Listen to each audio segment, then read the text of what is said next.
मैं पूरे सम्मान के साथ मोहन भागवत जी से 5 प्रश्न पूछना चाहता हूं और आपका समर्थन चाहता हूं। अगर मैं कोई गलत प्रश्न पूछूं तो बता देना, और सही प्रश्न पूछूं तो मैं आपसे हाथ खड़ा करवा के पूछूंगा।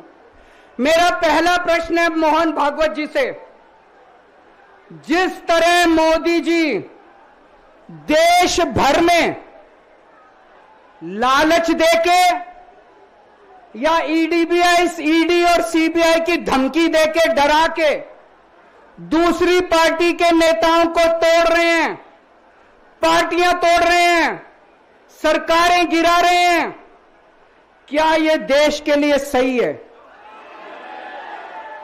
मैं मोहन भागवत जी से पूछना चाहता हूं, क्या आप नहीं मानते कि यह भारतीय जनतंत्र के लिए हानिकारक है? पूछना चाहिए कि नहीं पूछना चाहिए मोहन भागवत जी से? मेरा दूसरा प्रश्न है उनसे, देश भर में सबसे भ्रष्टाचारी नेताओं को मोदी जी ने अपनी पार्टी में शामिल करवा लिया। जिन नेताओं को कुछ दिन पहले मोदी जी ने खुद सबसे भ्रष्टाचारी बोला, जिन नेताओं को अमित शाह जी ने खुद भ्रष्टाचारी बोला, कुछ दिन के बाद उनको बीजेपी में शामिल करा लिया। मैं मोहन भागवत जी से पूछना चाहता हूं, क्या इस प्रकार की राजनीति से आप सहमत हो?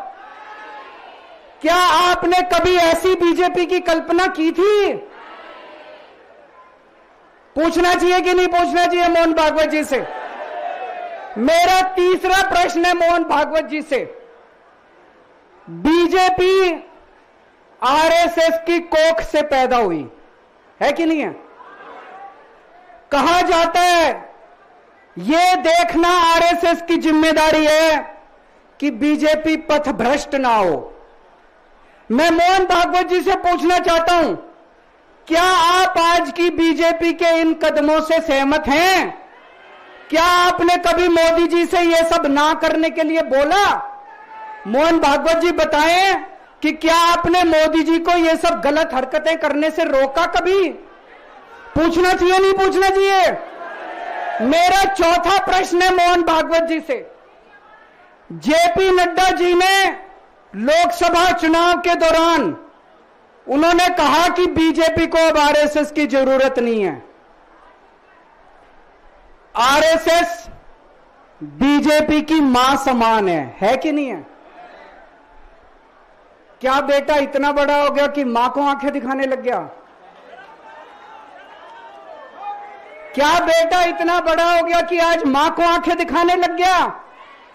जिस बेटे को पाल पोस के बड़ा किया, जिस बेटे को प्रधानमंत्री बनाया, आज वो बेटा पलट के मां को अपनी आंखें दिखा रहा है। मातृतुल्य संस्था आरएसएस, आज वो बेटा अपनी मातृतुल्य संस्था को आंखें दिखा रहा है। मैं मोहन भागवत जी से पूछना चाहता हूं, जब नड्डा जी ने यह कहा तो आपके दिल पे क्या गुजरी, आप जरा बताइए इस देश को। क्या आपको दुख नहीं हुआ? मैं आरएसएस के हर कार्यकर्ता से पूछना चाहता हूं, जब नड्डा जी ने कहा कि हमें आरएसएस की जरूरत नहीं है, क्या आरएसएस के हर कार्यकर्ता को दुख नहीं हुआ? मेरा पांचवा प्रश्न मोहन भागवत जी से मैं कहना चाहता हूं, आप ही लोगों ने मिलकर कानून बनाया था कि 75 साल के होने पे कोई भी व्यक्ति रिटायर होगा। इस कानून के तहत आडवाणी जी को रिटायर कर दिया, मुरली मनोहर जी जैसे बड़े बड़े नेताओं को रिटायर कर दिया, बीसी खंडूरी जी को रिटायर कर दिया, कलराज मिश्र को रिटायर कर दिया, शांता कुमार को और पता नहीं कितने लोगों को रिटायर कर दिया। अब अमित शाह जी कह रहे हैं कि यह नियम मोदी जी पे लागू नहीं होगा। तो मैं मोहन भागवत जी से पूछना चाहता हूं, क्या आप इससे सहमत हो कि जो नियम आडवाणी जी पे लागू हुआ वो मोदी जी पे लागू नहीं होना चाहिए? आप ये पूछना चाहते हैं कि नहीं पूछना चाहते? पूरा देश आज मोहन भागवत जी से ये प्रश्न पूछना चाहता है।